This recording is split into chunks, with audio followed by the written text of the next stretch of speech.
Kanhi mayor o kongresista sa dakbayan sa Sugbo mipadayag nga mapahimuslan pa ang karaang building sa Cebu City Medical Center ug di na kinahanglan pang magtukod og bag-ong building. Kung way kwartang syudad batod niya di na lang magpatuga-tuga og tukod og ospital ang dakbayan sa SRP nga makadudang lang unya sa trapiko sa maong lugar. Leslie Caminade Vistil, Sugin Limi. City has no money, and no matter what it takes a long time to build a hospital. Kini mao'y usa sa hinungdan ug kun nganong napaglantawan ni kanhi Mayor ug Congressman Tomas Osmeña nga di na angayan pang ibalhin sa Southward Properties ang Cebu City Medical Center. Matud pa ni Tomas nga adunay daghang pamaagi aron magamit pa ang maong building sa maong tambalanan ug di na kinahanglan pang mugasto ang dakbayan. Kung ugaling sa SRP ibutang ang CCMC, posibleng mutumaw ang daghang problema susama sa trapiko, matud pa ni Osmeña. Number one, study. But before you study, you scrape out and you got out CCMC. What do you mean you got it out? You remove everything. Clean it up. Remove all the furniture, everything, until you just see just the floor and the walls. So you can make a more intelligent analysis of whether it can be repaired or not. Good kanya. Ni-donate sa DOH, ni-donate sa DPWH.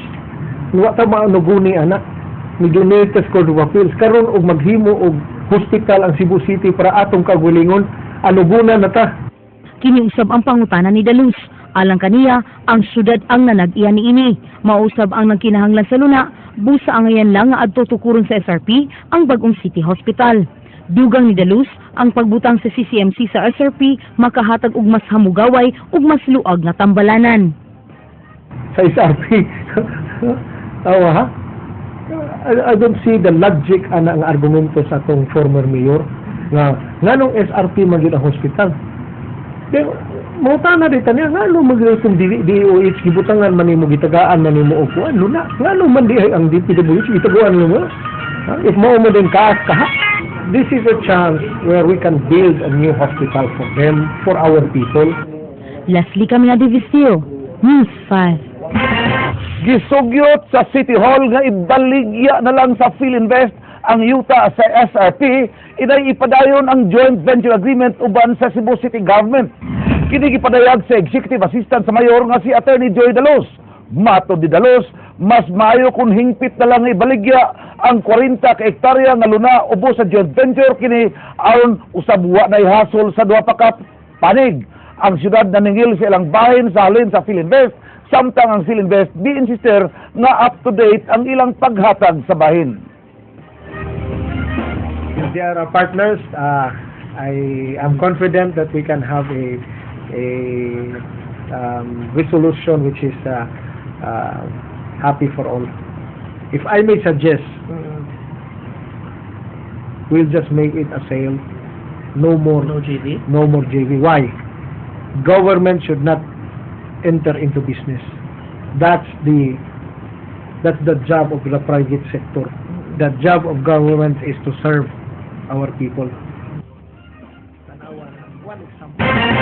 Karong adlaw ang ikaduhang budget hearing sa proposed annual budget sa Kapitolyo alang sa sunod tuig.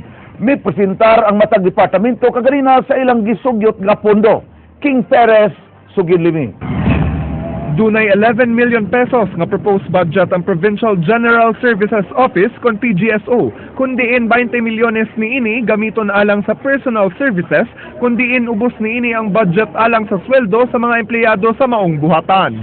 Sugyot ni Eva Encabo ang pangu sa PGSO nga nauntay mga outsource employees sa laing departamento na mahimong i-absorb pinaagi sa pag-fill-in sa mga bakanting posisyon. Makana sila nga for so many years, nahimo man di ay why man nga nahimo without those vacant positions nga gipilapan. So I answered them nga it was because of the 23 outsourced personnel nga nasa tong office. Nasayran nga ipatuman ang pagpasud sa mga bakanting posisyon ubos sa Provincial Health Office.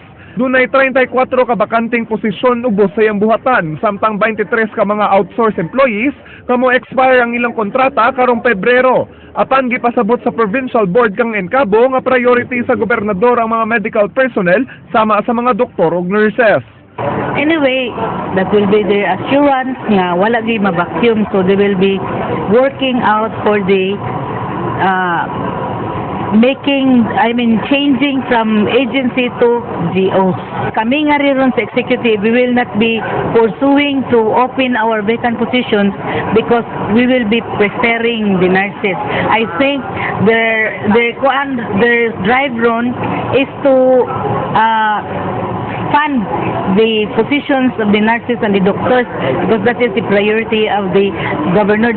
Bisan og mikunhod ang proposed annual budget sa Kapitolyo, gisiguro sa gobernador nga dunay igong pondo alang sa iyang planong pagpasod sa mga medical employees, isip unang lakang sa pagwagtang sa outsourcing sa Kapitolyo.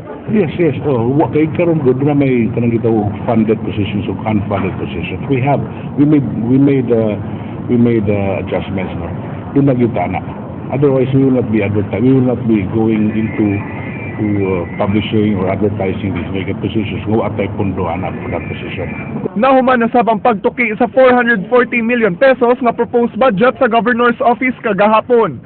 Nang hinaut si Davide nga maprubahan kini sa Provincial Board. King Perez, News 5. Ugmaw kadto ang naglangkob sa atong mga balita sa Aksyon Bisaya karong adlaw, Miyerkules, Disyembre 4, tuig 2013. 21 kaadlaw na lang sa dili pa ang Pasko. Kini si Frank Manilong Jr. Mga istorya nga dilangkotob sa paghatod sa impormasyon. Tungod kay labaw pa sa balita, Aksyon.